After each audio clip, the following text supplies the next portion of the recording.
Well, thank you, Ambassador Sessa, for your very kind introduction, and of my wife as well. Thank you very much.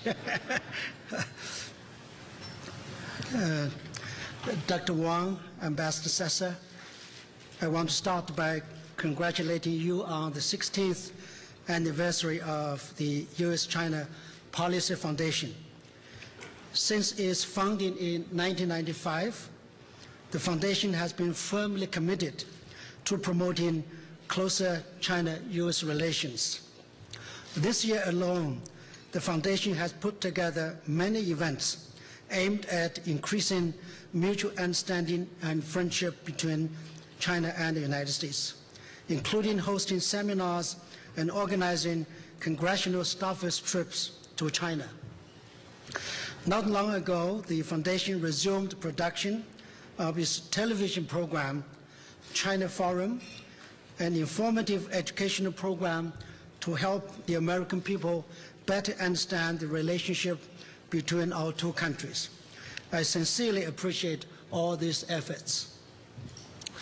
Perhaps nowhere else is more befitting than the Mayflower Hotel to reflect on the history of China-U.S. relations. It was in this hotel that China opened its liaison office in the United States in 1973. The Mayflower hosted the liaison office of China for about 8 months. During that period, the Chinese liaison office developed such a close relationship with the hotel that the hotel named one of the ballrooms as the Chinese ballroom. I understand that this was the room that we just enjoyed our pre-dinner reception. And what's more, Dr. Wang just told me over dinner that this grand ballroom where we are now used to serve as the venue for the first ever National Day reception of the People's Republic of China in the United States. So thank you, Dr. Wang and Ambassador Sessa, for your thoughtfulness in choosing this venue for tonight's event. Thank you very much. One of the prominent features of today's China-U.S. relations is the interconnectedness between our two economies. We are now each other's second largest trading partner. Last year, our bilateral trade reached $385 billion US. China has been the third largest and the fastest growing export market for the United States. Over the past decade, U.S. exports to China increased by 468%, while its exports to other countries increased only by 55%. In the past 10 years, 47 out of 50 states in the United States have seen a 3-digit, in some cases even 4-digit growth in their export to China. The United States continues to be the #1 source of foreign direct investment for China, and China has become the biggest foreign creditor for the United States. The China business has remained the highlight of growth for many American companies. For some, the China operation has been the only business generating profits. According to AmCham China's 2011 white paper on the state of American business in China, 85% of U.S. companies operating in China saw their revenue increased in 2010. 78% of them made profits, some by a large margin. 41% of U.S. companies made more profits in China than their average global operations. China is now intensifying efforts to restructure the economy and expand domestic demand so that the economy will be driven by consumption, investment, and export in a more balanced way. Actually, the proportion of trade surplus in China's GDP has declined from 7.5% in 2007 to 3.2% in 2010. In the next 5 years, consumption in China will be growing at a fairly fast pace. The total import is expected to reach more than $8 trillion.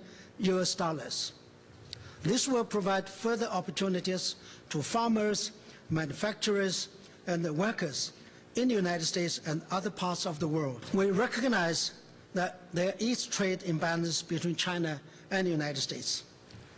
Such trade imbalance is caused by a combination of factors, including the structural trade and investment differences, divergent patterns of saving and consumption, and the international division of labor in our respective economic structures, rather than an issue of the RMB exchange rate.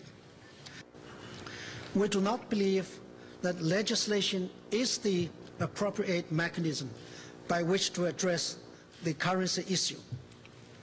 We do not seek large trade surplus with the United States. We have taken steps to import more from the United States in an effort to address the imbalance. Domestically, we are working to improve our legal framework, strengthen IPR protection, provide a favorable and level playing field for foreign businesses in terms of indigenous innovation and government procurement. It is important that the U.S. side takes similar steps to ease the restrictions on high-tech exports to China and provide an open and friendly environment for Chinese investment, which can contribute to the U.S. economy and employment. China and the United States are working closely on many important regional and global issues, from traditional security and development areas to newly emerged issues such as anti-terrorism, non-proliferation, climate change, energy and environmental protection, from addressing the global financial crisis and facilitating world economic recovery to the realization of the United Nations Millennium Development Goals. It is of critical importance that China and the United States continue to work with other countries at the G20 summit in Cannes, the APEC Economic Leaders Meeting in Hawaii, and the East Asia Summit in Bali to promote world economic growth and recovery and international financial stability. Together, China and the United States account for about 1/3 of the world economy, 1/4 of the world's population, and 1/5 of international trade. In the era of globalization, and given the size and the degree of interconnectedness of the two countries, China and the United States can be regarded as a community of interests. The success of one relies greatly on the success of the other. Such new realities require new thinking. If people continue to look at each other with the Cold War mindset, China and the United States will be drawn into confrontation and conflict. It is imperative, therefore, to shift from the old habitual way of thinking and frame China-US relations from a strategic and long-term perspective. If we work together as true partners, we can both emerge as winners. We can create a new model of relationship between the biggest developing country and the biggest developed country to peacefully coexist and prosper together. This will also help to create a better future for the rest of the world. I thank you very much for your attention. Thank you.